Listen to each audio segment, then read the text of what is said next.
Hello student, how are you. आज हमारा chapter जो है फिजिक्स का रिफ्रैक्शन टू प्रिज्म से अपवर्तन, ये हम देखेंगे। तो प्रिज्म एक ऐसा पारदर्शी माध्यम होता है, ठीक है। प्रिज्म को यदि डेफिनेशन बोला जाएगा तो कैसे लिखेंगे? प्रिज्म एक ऐसा पारदर्शी माध्यम होता है जो तीन आयताकार पृष्ठों और दो त्रिभुजाकार पृष्ठों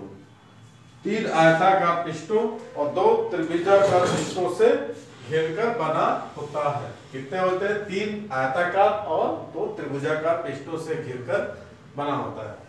मैंने डायग्राम बनाया है इसमें, आप देख सकते हो कि ये आपका जो प्रिज्म है, इसका refractive surface, base, prism angle और रिफ्रैक्टिंग एज, ये सब मैंने शो किया है। जनरली जो प्रिज्म जो होता है कांच का बना हुआ पारदर्शी माध्यम होता है ना। तो इसको हम क्या करते हैं, नीचे की ओर खींच देते हैं ताकि इसको हम आधार का पता लगा सकें। ये अब होता है प्रिज्म, इक्विलैटरल प्रिज्म। इक्विलैटरल माने क्या होता है कि जिसके तीनों एंगल बराबर होते हैं। यदि त्रिभुज के तीनों एंगल बराबर होते हैं तो इसको इक्विलैटरल ट्रायंगल्स बोलते हैं, और इसी से हम प्रिज्म की गणना करते हैं। तो इसका दो जो साइड्स होता है, ये साइड्स और ये साइड्स, इसको बोलते हैं रिफ्रैक्टिव सरफेस। जो प्रकाश का अपवर्तन होता है इन्हीं दोनों अपवर्तक पृष्ठों से होता है, और इसके बेस को थोड़ा सा हम क्या करते हैं, खींच देते हैं, तो इससे पता चल जाता है कि बेस होता है। तो आज का जो चैप्टर है हमारा प्रिज्म है, प्रिज्म से अपवर्तन है। तो यदि वीडियो अच्छा लगे तो लाइक कीजिए, दोस्तों को शेयर कीजिए।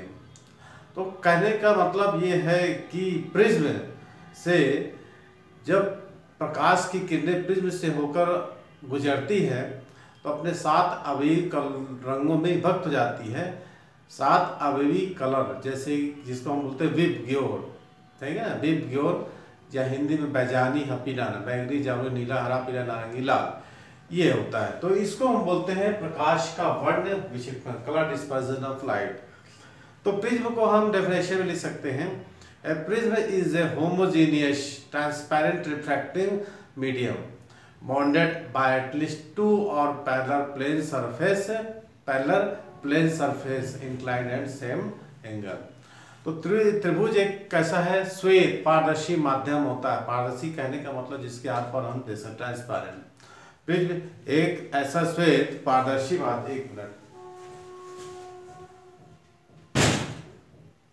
प्रिज्म एक ऐसा श्वेत पारदर्शी माध्यम होता है। क्या लिखेंगे?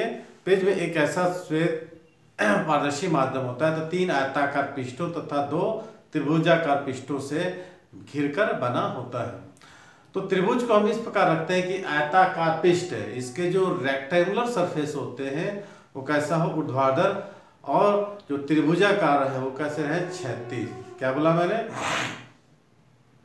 कि इसके जो रेक्टेंगल्स जो सरफेस रहते हैं ये ऐसा वर्टिकल, और उसका जो त्रिभुजाकार रहे वो ऐसा हॉरिजॉन्टल में रहे। ओके। तो प्रिज्म के जो आयताकार पृष्ठ से प्रकाश का अपवर्तन होता है, इन पृष्ठों को हम क्या बोलते हैं, अपवर्तक पृष्ठ। क्या बोला मैंने? प्रिज्म के जो आयताकार पृष्ठों से प्रकाश का अपवर्तन होता है उसको हम बोलते हैं अपवर्तक पृष्ठ। ओके। ये प्रिज्म के बारे में मैं जो आपको नॉलेज दे रहा हूँ उसको आप कागज कलम उठाइए, कॉपी उठाइए, उसको लिखते चलिए। प्रिज्म के 2 अपवर्तक पृष्ठ जिस कोर पर मिलते हैं उसे हम अपवर्तक कोर बोलते हैं, रिफ्रैक्टिंग एज। ओके। प्रिज्म के 2 अपवर्तक पृष्ठ जिस कोर पर मिलते हैं उसको हम बोलते हैं क्या, अपवर्तक कोर। 2 अपवर्तक या रिफ्रैक्टिव सरफेस के बीच के एंगल को हम क्या बोलते हैं, रिफ्रैक्टिव एंगल, या सिर्फ प्रिज्म एंगल ही कहने से काफी है। क्या बोला?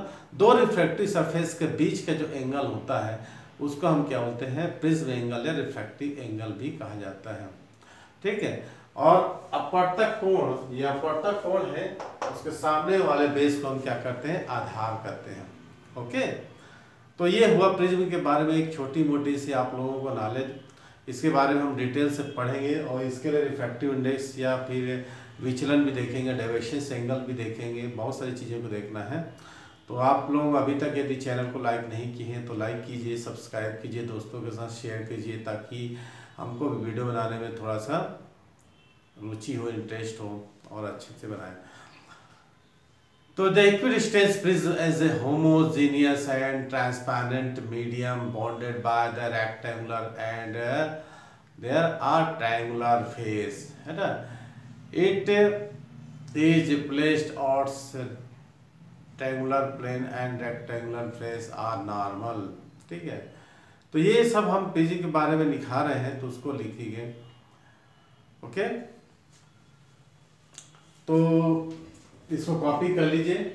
अब हम देखेंगे विचलन कोण। तो विचलन कोण एक्चुअल में होता क्या है।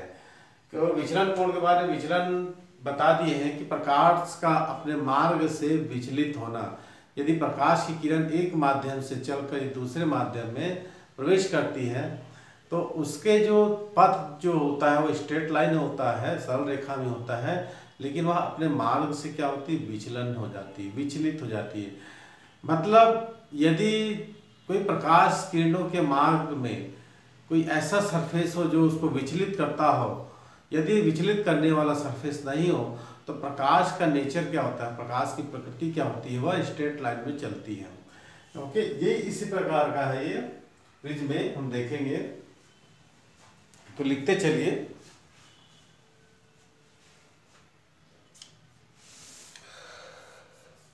अपवर्तक पृष्ठों के लंबवत लिखिए, अपवर्तक पृष्ठों के लंबवत समतल द्वारा प्रिज्म पर जो काटा गया छेद है उसको प्रिज्म का हम क्या बोलते हैं, प्रिंसिपल सेक्शन बोलते हैं। और ये कैसा होता है, आइसोसेलेस ट्रायंगल्स के बराबर होते हैं। Okay,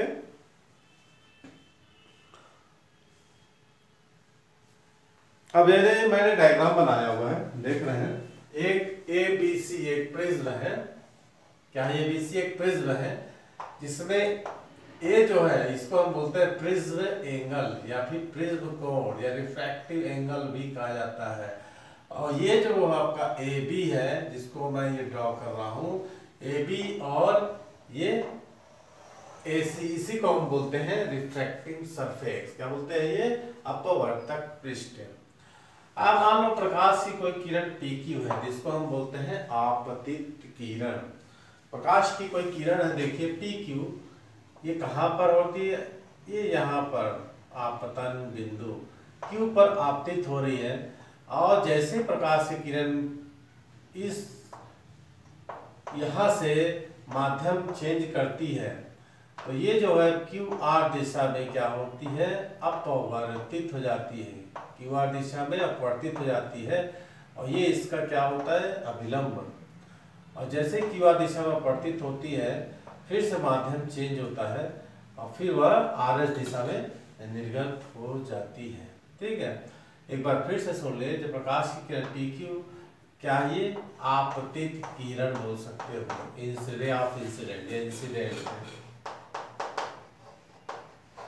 incident ray, QR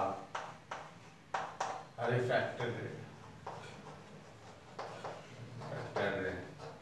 and RS emergent ray,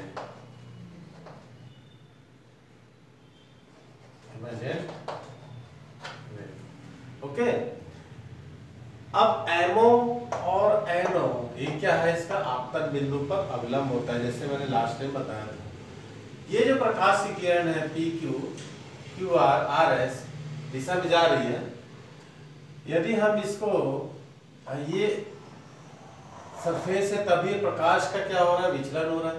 यदि ये नहीं होती, यदि अपवर्तक पृष्ठ AB और AC एब्सेंस होता, then due to nature of light, यदि हम प्रकाश को पीछे की ओर बढ़ाते हैं प्रकाश की उत्क्रमणिता के सिद्धांत से, reversible of light, principle of reversibility of light, तो ये पीछे की ओर किसी बिंदु पर काटते हैं T, तो जिस बिंदु पर ये काट रहे हैं उसको हम बोलते हैं एंगल ऑफ डेविएशन।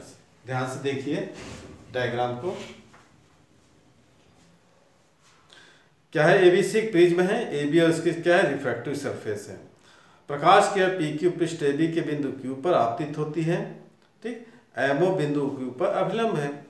बिंदु Q पर प्रकाश किरण कसमे जा रही है विरल से, मान लो कि वायु से कांच में जब प्रवेश करती है, अभिलंब की ओर झुक कर प्रिज्म के अंदर QR मार्ग क्या कर रही है, फॉलो कर रही है और पृष्ठ AC के बिंदु R पर टकरा जाती है।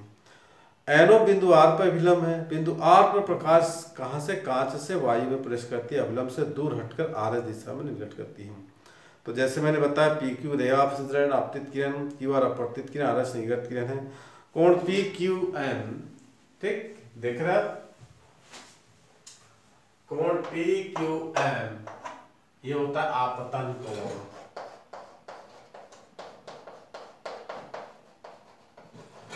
एंगल ऑफ इंसिडेंट, ठीक है। कोण PQN क्या है, एंगल ऑफ इंसिडेंट। और दूसरा कोण बता रहे हैं, कोण RQO, इसको बोलते हैं अपवर्तक कोण। कौन सा है, RQO, इसको बोलते हैं अपवर्तक कोण। और SRN क्या होगा, SRN निर्गत कोण, SRN इमर्जेंट, ठीक है।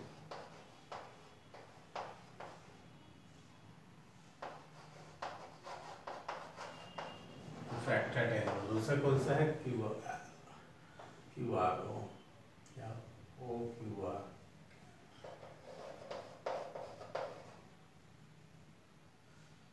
ये क्या हो जाएगा, एंगल ऑफ रिफ्रैक्शन, ठीक है। तो तीन एंगल हमने यहाँ पर देखा, कौन कौन सा देखा, आपतन कोण, अपवर्तन कोण और निर्गत कोण। जब प्रकाश किरण प्रिज्म से होकर गुजरती है तो अपने मार्ग से विचलित हो जाती है। विचलन कोण की माप आपतित किरण की दिशा और निर्गत किरण की दिशा के, आपतित किरण की दिशा और निर्गत किरण की दिशा के बीच से कोण से की जाती है। आपतित किरण और निर्गत किरण के बीच के कोण को हम क्या बोलते हैं, देखिए मैंने पहले बताया, आपतित किरण और निर्गत किरण, इन दोनों के बीच का जो कोण है उसी को हम बोलते हैं एंगल ऑफ डेविएशन या विचलन कोण, जिसको हम किससे रिप्रेजेंट करते हैं, T से। तो कोण UTS ये क्या है आपका, विचलन कोण। आपतित किरण और निर्गत किरण के बीच के जो कोण है या उनकी दिशा के बीच के कोण को हम क्या बोलते हैं, angle of deviation, angle of deviation, ठीक है। तो ये रहा हमारा प्रिज्म का कुछ वर्णन। अब देखेंगे न्यूनतम विचलन कोण। बाय द एक्सपेरिमेंट, प्रयोगों द्वारा यह देखा गया है कि विचलन कोण का मान किस पर डिपेंड करता है, आपतन कोण पर, है ना। ये जो एंगल ऑफ डेविएशन है ये किस पर डिपेंड करेगा, आपतन कोण पर। शुरू में इनिशियल में जब यह देखा गया कि इनिशियल में क्या देखा गया, जब आपतन कोण का मान कम होता है तो विचलन कोण का मान अधिक होता है, ठीक है। प्रारंभ में जब क्या होता है, एंगल ऑफ इंसिडेंट, आपतन कोण का मान कम होगा तो विचलन कोण का मान क्या हो जाएगा, अधिक हो जाएगा। जैसे जैसे हम आपतन कोण की वैल्यू को हम बढ़ाते जाएंगे, क्या हुआ बोला, जैसे जैसे हम एंगल ऑफ इंसिडेंट बढ़ाते जाएंगे तो विचलन कोण का मान क्या होगा, कम होते जाएगा। जैसे जैसे इंक्रीज करेंगे किसको, आपतन को, तो विचलन कोण का मान कम होते जाएगा। एक स्थिति ऐसी आएगी, आपतन कोण की अधिकतम मान for maximum value of angle of incident the minimum value of angle of deviation is known as angle of minimum deviation. तो शुरू में क्या होता है, जैसे जैसे आपतन कोण के मान बढ़ाते हैं तो विचलन कोण का मान कम होते जाता है। और एक स्थिति ऐसी आती है कि जब आपतन कोण के मान को हम बहुत बढ़ा चुके होते हैं तो विचलन कोण का मान न्यूनतम होता है। उसके बाद यदि आपतन कोण के मान को बढ़ाएंगे तो विचलन कोण का मान घटने की जगह क्या होता है, बढ़ने लगता है। तो आपतन कोण के एक विशेष मान के लिए विचलन कोण के न्यूनतम मान को हम क्या बोलते हैं, एंगल ऑफ डेविएशन या न्यूनतम विचलन कोण। और इसी को हम किससे रिप्रेजेंट करते हैं, डेल M, ओके। यही होता है न्यूनतम विचलन कोण। तो UTS, कोण UTS, इसी को हम बोलते हैं विचलन कोण। इसका हम प्रिज्म का पृथ्वांक के लिए डेरिवेशन देखेंगे, अभी समय होगा तो इसको आप अच्छे समझते जाइए। जैसे जैसे विचलन कोण का मान कम होता है, आपतन कोण के विशेष मान के लिए विचलन कोण का मान न्यूनतम होता है। उसके बाद आपतन कोण के मान को और अधिक हम बढ़ाएंगे, विचलन कोण का मान कम होने के बजाय क्या होता है, बढ़ने लगता है। विचलन कोण के इस न्यूनतम मान को क्या बोलते हैं, न्यूनतम विचलन को, मिनिमम एंगल ऑफ डेविएशन। हम द एक्सपेरिमेंट से देखे हैं कि आपतन कोण और निर्गत कोण का मान प्रिज्म के कोण और विचलन कोण के बराबर होता है। एक बार और सुन लीजिए कि आपतन कोण और निर्गत कोण का योगफल ना, आपतन कोण और निर्गत कोण का योग I प्लस E प्रिज्म के कोण और विचलन कोण के बराबर होता है। ये क्या है? आपतन कोण और ई क्या है? विचलन कोण। Sum of angle of intersect angle of emergent is equal to prism angle, sum of prism angle और एंगल ऑफ मिनिमम डेविएशन। तो ये इसके ऊपर भी निर्भर करता है। ओके, अब प्रकाश की उत्क्रमणिकता क्या सिद्धांत से प्रकाश किरणों को मार को हम पलट देते हैं। जैसे मैंने बताया RS को आपतित किरण ले और QP निर्गत किरण होगी, तो SRN क्या होगा? आपतन कोण हो जाएगा। तो दोनों आपतन कोण I1 और I2 के लिए विचलन कोण का मान एक ही डेल के बराबर होता है। इस प्रकार विचलन कोण का एक मान संगत आपतन कोण के दो मान होते हैं। ओके, अब हम स्नेल के न्यूनतम विचलन की स्थिति में I1 और I2 के मान, न्यूनतम विचलन की स्थिति में क्या हो जाएगा? I1 और I2 के मान क्या होंगे? दोनों बराबर होंगे। जब प्रिज्म में न्यूनतम विचलन की स्थिति में रखा होता है तो ये I1 और I2 ये किसके बराबर होता है? I के, और R1 और R2 की वैल्यू भी क्या होती है? R के होते हैं। जब प्रिज्म न्यूनतम विचलन की स्थिति में होता है। ठीक है, तो उसको लिख लीजिए, नोट कर लीजिए। क्या नोट करेंगे? मैंने बताया प्रकाश की उत्क्रमणिकता के सिद्धांत के अनुसार प्रकाश किरणों को मार को पलट देते हैं, तो RS जो निर्गत किरण तो आपतित किरण हो जाएगा, तो QP क्या होगी? निर्गत कोण होगी। इस स्थिति में SRN आपतन कोण I2 होगा। दोनों आपतन कोण I1 और I2 के लिए विचलन कोण का मान क्या होता है? एक ही होता है। ये दोनों दिख रहे हैं, दोनों आपतन कोण I1 और I2 के लिए विचलन कोण का मान क्या होगा? सिंगल एक ही होगा। दो आपतन कोणों I1 और I2 के लिए विचलन कोण का मान एक ही होता है। और हम यदि आइडियल ग्राफ कौन सा होता है? ये जो मैंने बताया कि एंगल ऑफ इंसिडेंट आपतन कोण और एंगल ऑफ डेविएशन विचलन कोण के बीच जब हम ग्राफ खींचते हैं तो शुरू में क्या होता है? इसका मान, विचलन कोण का मान घटते जाता है, अचानक इसका मान बढ़ जाता है। इसी को हम बोलते हैं विचलन कोण, और इसी को बोलते हैं आइडियल ग्राफ। देखिए, ध्यान से सुनते जाइए, सिर्फ थ्योरी है, इसके बाद हम डेरिवेशन देखेंगे।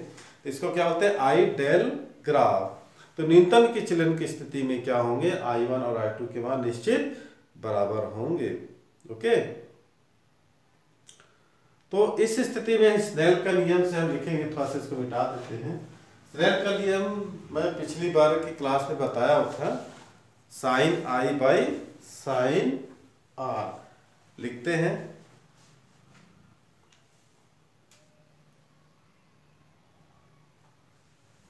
स्नेल का नियम। स्नेल का नियम देखते हैं, mu equal to sine I1 upon sine R1 और mu equal to sine I2 by sine R2। दोनों को जब बराबर करेंगे तो sine I1 upon sine R1 equal to sine I2 upon sine R2। Copy कर लीजिए। देखो, ये स्थिति होगी तो न्यूनतम विचलन की स्थिति में क्या होगा? I1 और I2 जब बराबर हो जाएंगे, है ना, यदि साइन न्यूनतम विचलन की स्थिति I1 equal to I2 equal to y ले लेंगे तो ये दोनों कट जाएगा। Sine I1 equal to sine I1 sine R1 upon sine R1, ये कैंसिल हो गया और आपको बचेगा 1 by sine R1 equal to 1 sine R2। तो sign R1 equal to sign R2 जाएगा, साइन से कर दे तो R1 इक्वल टू R2 जाता है। तो ये न्यूनतम विचलन कोण की स्थिति में क्या हो जाएगा? इसके अपवर्तक कोण बराबर होंगे। तो अब देख रहे हैं हम कि R1 कितना है हमारे पास और R2 कितना है, ये दोनों स्थिति में क्या होंगे, बराबर हो जाएंगे।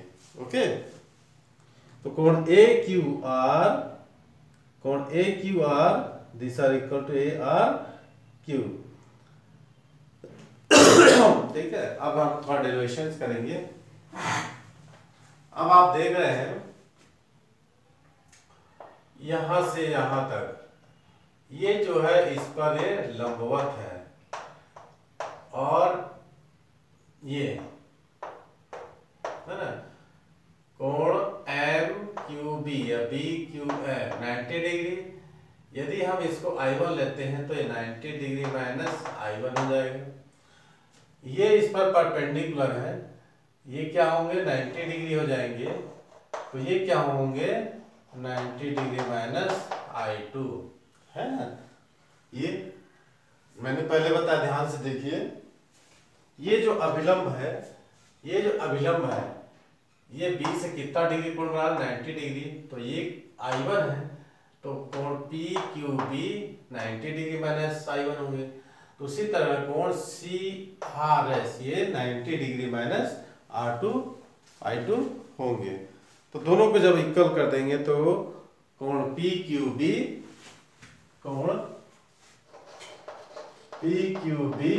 और क्या हो जाएंगे इक्वल टू कोण CRS।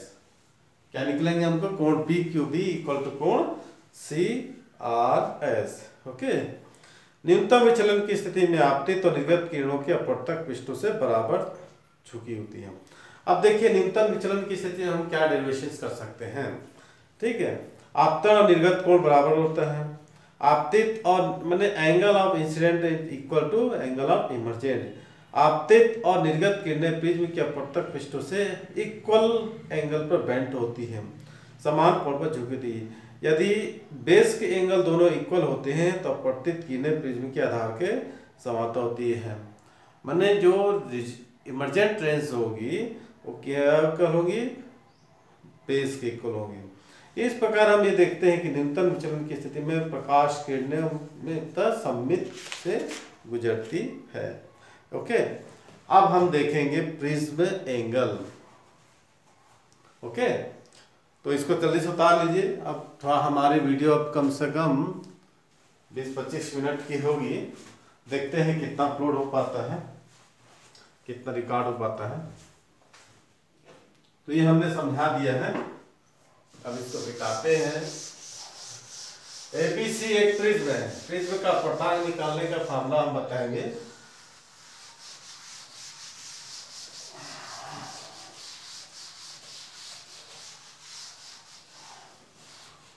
ABC एक प्रिज्म है, ABC एक prism, AB and AC are refractive ray, है ना, refractive surface।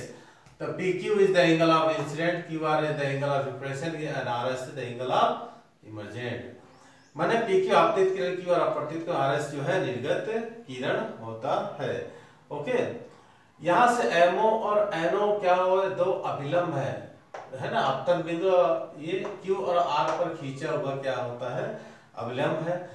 तो इसमें एक साइक्लिक क्वाड्रिलेटर आप देख रहे हो, एक AQOR और दूसरा एक ट्रायंगल देख रहे हैं अपन, कितना QRO। तो PQ जो है एक आपतित किरण है, RS जो QR अपवर्तित किरण है, RS से निर्गत किरण है। जब अभिलंब को हम खींचते हैं तो दोनों एक दूसरे को ऊपर काटते हैं और प्रकाश की उत्क्रमणिकता के सिद्धांत से हम देखते हैं कि यदि ये दोनों प्रिज्म के मान नहीं होते, यदि प्रकाश को पीछे बढ़ाते हैं तो किसी बिंदु T पर काटती है, जिसको हम प्रिज्म कोण बोलते हैं। ओके, तो ये जो प्रिज्म विचलन कोण आता है ये किसके बराबर होगा, UTS के। अब देखिए UTS ऐसा टाइप का एक्सटीरियर एंगल, ये exterior angle is equal to the sum of opposite interior angle के बराबर होता है। तो ये UTS किसके बराबर हो जाएगा, बता सकते हैं? तो मैंने ये छोटे क्लास में हम लोगों ने देखा था कि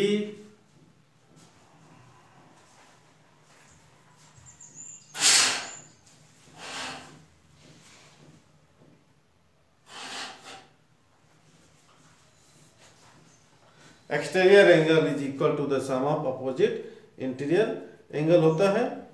ओके, तो ये हो जाएगा टी क्यू आर, किसके बराबर हो जाएगा, टी क्यू आर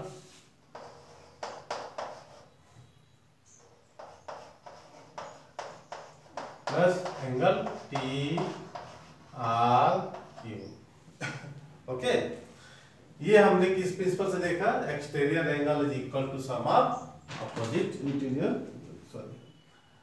तो ये हम देख रहे हैं विचलन कोण, तो टी क्यू आर, ये टी क्यू आर किसके बराबर होगा, I1 minus R1 plus T R Q, ये किसके बराबर होगा, I2 माइनस R2। अब हम इसको एक साथ लिख लेंगे, I1 प्लस I2 माइनस लेंगे तो R1 प्लस R2। अब मैंने बताया था कि विचलन की स्थिति में I1 इक्वल टू I होता है और इक्वल टू I ले लो, और R1 equal to R2 R होता है। कब, जब प्रिज्म न्यूनतम विचलन की स्थिति होगा। इस स्थिति में विचलन कोण का मान हो जाएगा I plus I minus R plus R, तो डेल इक्वल टू हो जाएगा 2I minus 2R। Okay, clear हुआ यहाँ तक, उतारते चलिए। अब देखिए जैसे कि एक चतुर्भुज बन रहा है, क्वाड्रिलेटरल बन रहा है। कौन सा क्वाड्रिलेटरल बन रहा है, AQOR। Okay, AQO plus AR, AQR। अब क्वाड्रिलेटरल AQOR, देखो इसमें कौन कौन सा, AQO साइक्लिक क्वाड्रिलेटर में क्या होता है, opposite angle 180 AQO plus ARO equal to 180 degree. पहले इसको बनाएंगे, फिर बचा कौन सा है, प्रिज्म एंगल प्लस QOR।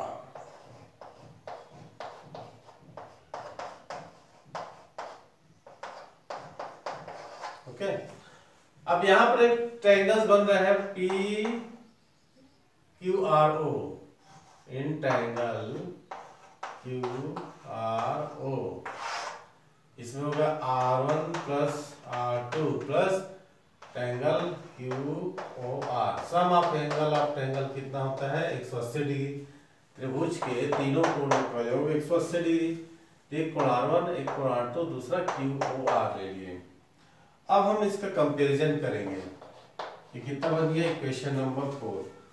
तो ये इक्वेशन नंबर 3 और इक्वेशन नंबर 4 दोनों को हम इक्वल करते हैं। या लिख लीजिए, from 3rd and 4th, R1 plus R2 plus angle QOR equal to angle A plus QOR।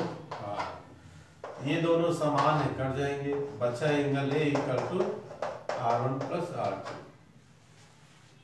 देखिए अब प्रिज्म फिर न्यूनतम विचलन की स्थिति में रखा है, तो R1 और R2 ये किसके बराबर हो जाएंगे, R के बराबर। तो कोण A equal to R plus R, angle A equal to हो जाएगा 2R, ये angle A by 2 equal to R। Okay, यहां तक देख लीजिए, कोई दिक्कत।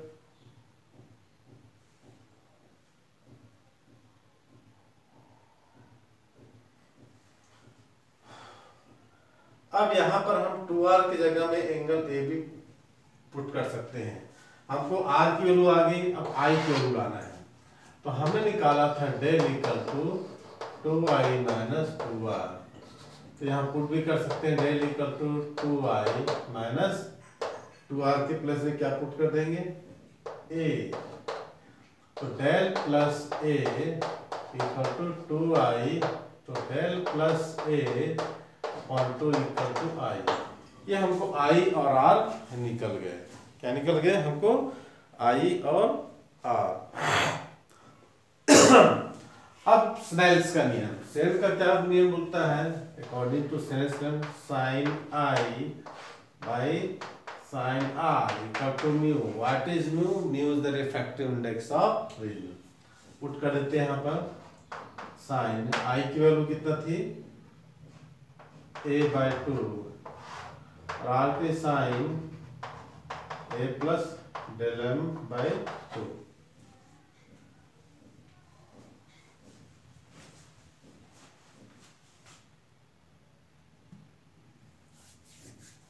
विदाउट उल्टा रख दिए, उल्टा रखे ना। I की वैल्यू कितना है? Sign A plus del m/2 और R की वैल्यू हमारे पास क्या थी? R की वैल्यू साइन A/2, ये निकल गया। तो ये हमको निकला है प्रिज्म के अपवर्तनांक का सूत्र। क्या निकला हमारा? प्रिज्म के अपवर्तनांक के लिए फार्मूला। ओके, अब न्यूनतम विचलन कोण किस पर डिपेंड करता है? पहला प्रिज्म एंगल पर, दूसरा प्रिज्म के रिफ्रैक्टिव इंडेक्स, चौथा लाइट पर और तीसरा लाइट पर, चौथा प्रिज्म एंगल पर। तो ये जो न्यूनतम विचलन कोण था किस पर डिपेंड कर रहा था? पहला मैंने बताया जो प्रिज्म के एंगल ऑफ इंसिडेंट पर, दूसरा किस पर डिपेंड कर रहा था? रिफ्रैक्टिव इंडेक्स पर, कलर पर और एंगल पर। तो प्रिज्म का कोण जितना अधिक होता है न्यूनतम विचलन कोण का मान उतना ही अधिक होगा। जितना ही प्रिज्म एंगल अधिक होगा उतना ही इसका क्या हो जाएगा? विचलन कोण अधिक होगा। इसको नोट कर लीजिए।